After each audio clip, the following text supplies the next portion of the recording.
আসসালামু আলাইকুম, কেমন আছেন আপনারা সবাই? আমি মোহাম্মদ ইনামুল ইসলাম আছি মালয়েশিয়া থেকে। এক ভাই আমাকে প্রশ্ন করছে যে ভাই আমার কলিং ভিসার মেয়াদ শেষ, এবং আমার কলিং ভিসা ক্যান্সেল করে দিয়েছে কোম্পানি। এখন কি আমি মালয়েশিয়াতে আসতে পারবো কিনা, এই বিষয়ে যদি একটু বলতেন।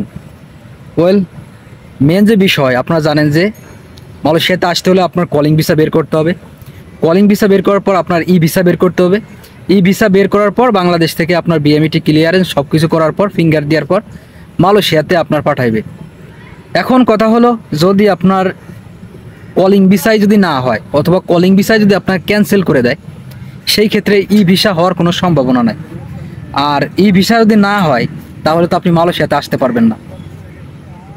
আমার এক যে ভাই প্রশ্ন করছেন যে আপনার ভিসা ক্যান্সেল করে দিছে, সো আপনার ভিসা যেহেতু ক্যান্সেল করে দিছে, সেহেতু কিন্তু আপনি আর মালয়েশিয়াতে আসতে পারবেন না। প্লাস আপনার কোনো আসার সম্ভাবনাই নাই, যেহেতু আপনার ভিসাই ক্যান্সেল, মানে আপনার কলিংই ক্যান্সেল।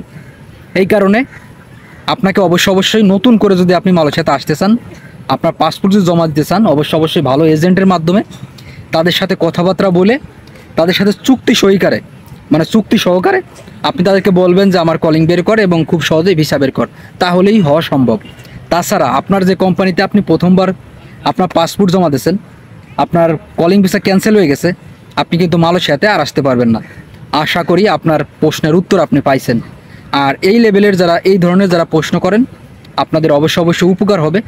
আপনাদের যাদের কলিং ক্যান্সেল হয়ে গেছে, আপনারা হয় টাকা পয়সা ফেরত নেন, না হলে পারে পাসপোর্ট ফেরত নিয়ে অন্য জায়গায় কলিংয়ের জন্য আবেদন করেন।